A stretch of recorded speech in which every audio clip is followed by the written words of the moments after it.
Hi guys, Astrocass here, back with a little astrology update. This one is for the transits for April and it's for my Gemini risings out there, so let's jump into it.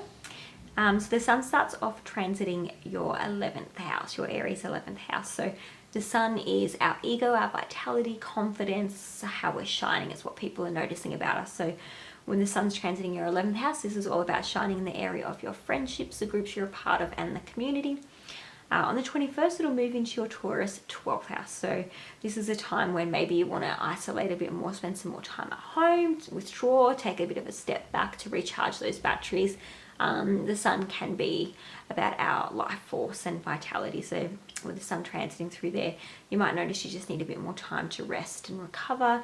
You know, things can pop up as well with our mental health and confidence and maybe feeling a little bit insecure. It depends on our natal charts and how this transit impacts them. So definitely if you want a reading or you want me to have a help you look into that, definitely reach out for a reading. I'll put my information below. And then we've got Mercury, the planet of communication and news. That's transiting your Aries 11th house. So again, this is about communicating a lot more with your friends and the groups you're a part of. There could be some big news coming out from a friend or the groups that you're a part of, or you're just thinking and just communicating in those areas a lot more. On the 12th, it'll move into your Taurus 12th house. So again, this is when you're going to be spending a lot more time by yourself, just thinking, reflecting on things, isolating away. The 12th house can also be working behind the scenes, moving. It can also be institutions. So, you know, sometimes with Mercury going through that 12th house, you know, things like anxiety and stuff like that potentially can come up for people, or it might be just a time where you're feeling a bit anxious and overwhelmed, so you need to kind of step back and spend some more time alone, spend some time out in nature, spend some time learning about spirituality and connecting in that area if you don't already. Spiritual retreats and stuff like that are a great thing to do with 12th house transits, just spending time with yourself. Then we've got Venus, the planet of love, romance and money.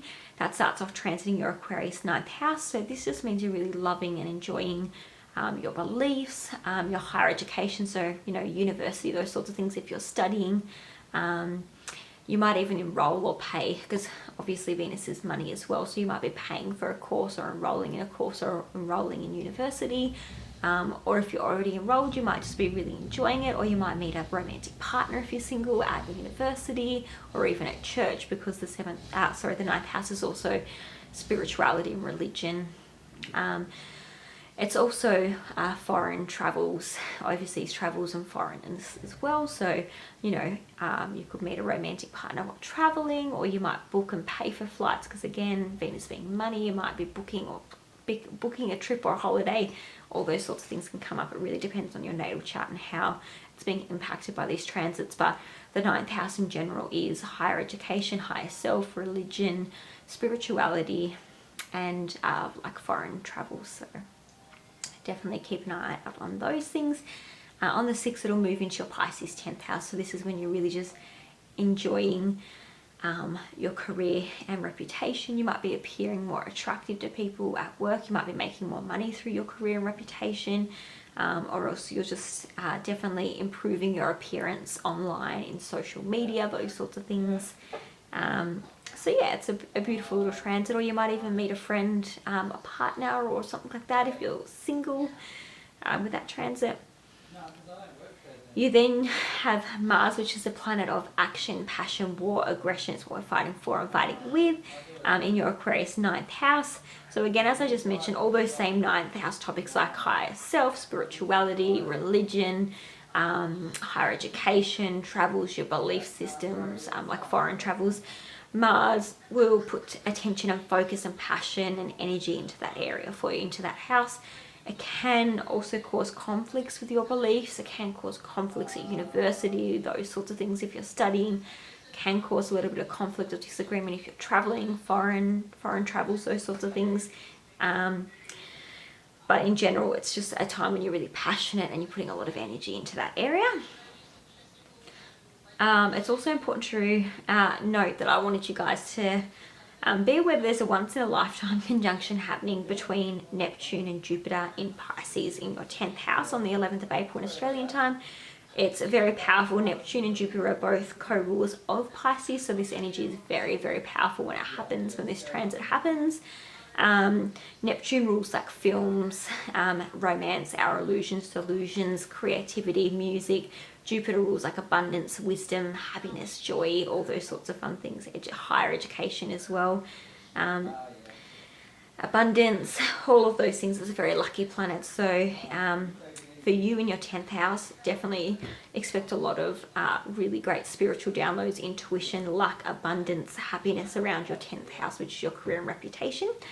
You then have a new moon occurring on April 1st in your Aries 11th house at 5:24 p.m. in Australian time. It's at 11 degrees, almost 12 degrees.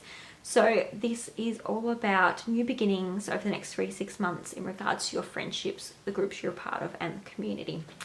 So keep an eye out over the next 3 to 6 months to see what's happening in that area for you.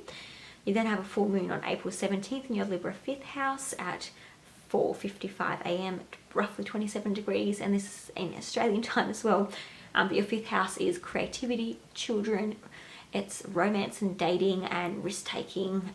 It's a really fun, joyful house. So